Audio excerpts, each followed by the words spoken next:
There are big boy moves, and then there's the absolute baller move Rolex just played. In one simple press release, they made the entire watch industry collectively shit itself. This right here is why Rolex is on top. But there's more to all this than what first meets the eye. This, I think, isn't the end of it.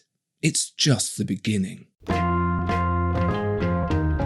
For context here, we're talking about a company that is the king of baller moves. When everybody else has had a 100-year head start, you've got to use your noodle to get ahead, and that's exactly what Rolex did. Remember, it wasn't founded by a watchmaker, it was founded by a marketeer, Hans Wilsdorf. He even wrote a book about it. For example, instead of trying to beat out the likes of Omega and Patek Philippe making pocket watches, Rolex took a risk with the otherwise unpopular wristwatch. They were worn by ladies as bracelets and were absolutely crap at timekeeping. So Rolex took the smallest pocket watch movement they could find and fitted it in a wristwatch. But how would they persuade anyone to wear it? Same you do with an awful pair of reptilian rubber shoes.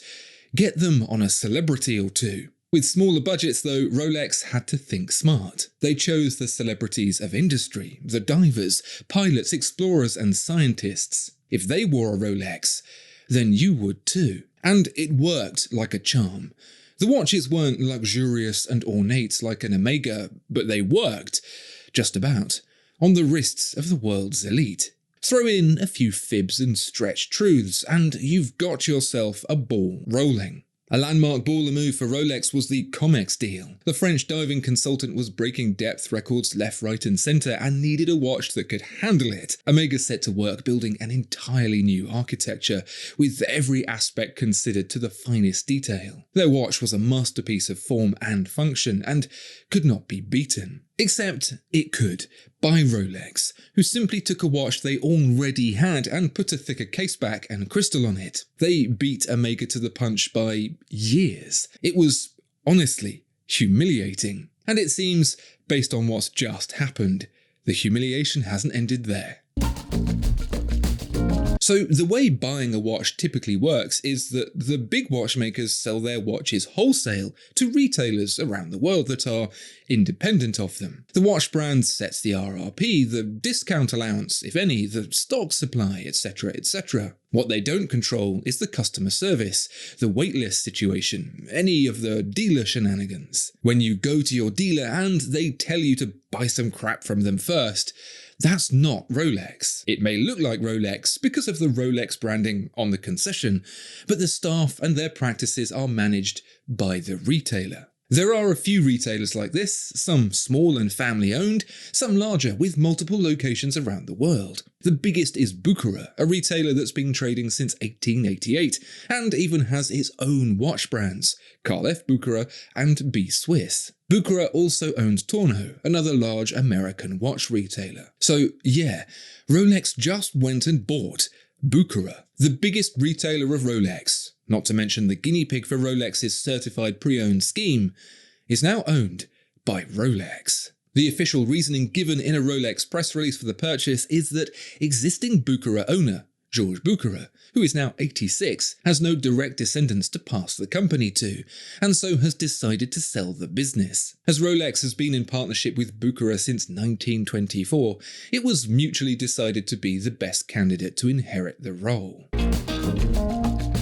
Aside from the probably tiny hole in its undisclosed bank balance, there are a lot of upsides for Rolex here. First and foremost is that it goes from being a solely B2B company, that is, only selling to other businesses who serve as a middleman, to a partially B2C company, selling direct to the consumer. Whilst there's zero chance of this meaning reduced RRPs, it does mean that Rolex will enjoy the entirety of its margin instead of part of it. Yes, it has to spend that running the Bucherer business, but by making Rolex a fully vertical retailer, controlling everything from design through production and now sale, it can be far more efficient. Rolex has a history of buying brands to become part of the vertical. In the early 2000s, it went on a spending spree, snatching up dial manufacturer Bucherer, crown maker Boninci, bracelet supplier Gay Frères, and finally in 2004, Aigler, its movement maker. But I think the more interesting aspect of the purchase is the one around waitlists and customer service.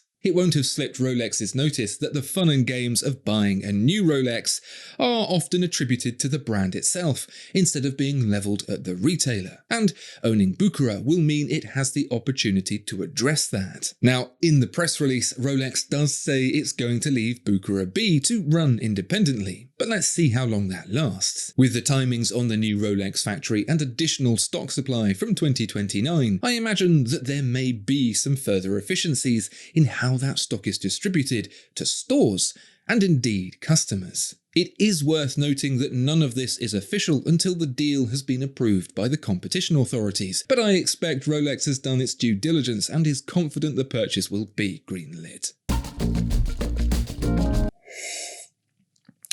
Oh hello, I didn't see you there. I was too busy enjoying all this fantastic new channel merch, and you can too. So if you want to be as cool as me, or perhaps even cooler, check it out just below the video. Thanks very much.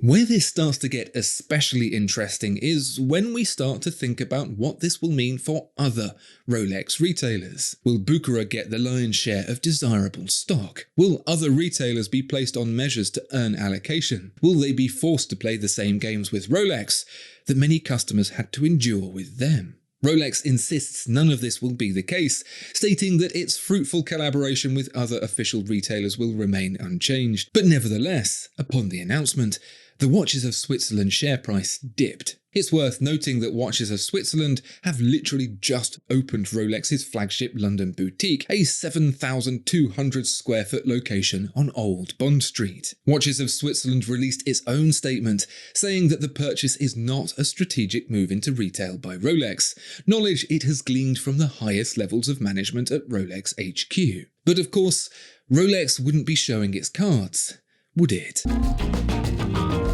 There's also the consideration of other watch brands. Will they choose to pull out of Bucherer in favour of other retailers to avoid falling foul of favouritism? Or perhaps they might encourage Bucherer to use their watches as the gatekeeper to the Rolex waitlist. There's a rumour that Omega might be pulling out of Bucherer. Patek Philippe announced earlier this year it would be cutting 30% of its retail network as it moves towards a boutique-only model. Audemars Piguet made the switch back in 2020, pulling out from all multi-brand retailers to sell only from its own stores. It's also worth noting, although probably irrelevant, that Rolex's owner, the Hans Wilsdorf Foundation Family Trust, which is a significant investor in London real estate, purchased a long lease on Bond Street house in 2022, home of the Patek Philippe London flagship. It's an ironic thought to think that not only will Rolex enjoy more of the margin on its own watches, but also on its competitors, as well as having a significant say in the sales success of many of those other brands. Perhaps this will encourage a bid by someone like Omega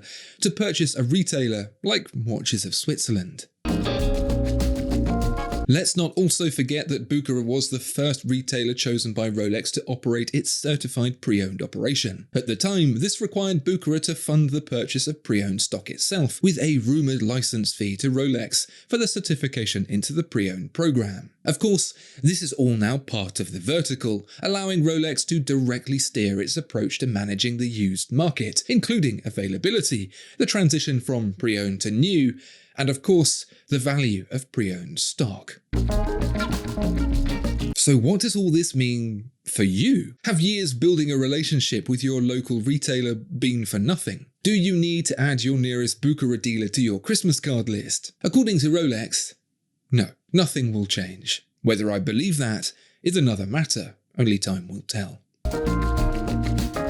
I've spoken about this before, and what's happened with the Bucherer purchase only seems to back up everything I've said about what Rolex will be doing next. I'll recap for you. I believe that, with increasing brand awareness and rising prices, Rolex has intentions of not just being the biggest watch brand in the world, but the most highly regarded too. That may already be the case for some, but the reality is that Audemars Piguet and Patek Philippe sit a level higher. Rolex's goal is, I believe, to make the jump to that next level. This means a boutique-only experience, fully under Rolex's control. No funny business with waitlists, no inconsistent customer service. I believe that they will be modelling its car parallel, Porsche, in a superlative purchasing experience, especially at the high end. I've long noted that Rolex tests experiences out with Tudor, such as material choice and design elements, leading to new variants like the Titanium Yachtmaster and left-handed GMT Master 2. It's also tested out user experiences like the specification model, first tried on Tudor's website, superseding the infinite scroll model list, training customers on the idea of creating a watch through options. And we've seen watches like the Celebration Dial, Puzzle Dial, and new Paul Newman, demonstrating an interest from Rolex in allowing striking and unusual options in its model lineup. So what I think is going to happen is that, alongside the standard Rolex model line, there will be an ultra-exclusive opportunity for select customers to option unique or limited-run watches from a selection of choices laid out by Rolex in its flagship brand boutiques. I don't necessarily mean full customization, but like with Porsche GT customers, optioning in some pretty pricey PTS parts to create an extremely rare and exclusive watch that's going to be worth an absolute fortune. And to do that, Rolex needs full control. The retail vertical. This isn't the end. This is just the beginning. What are your thoughts about Rolex's acquisition of Bucherer and how it affects the industry? Let me know in the comments below. Please also like and subscribe and pick up the phone to your Rolex dealer and tell them you love them. Goodbye. Still here? Watch this video next.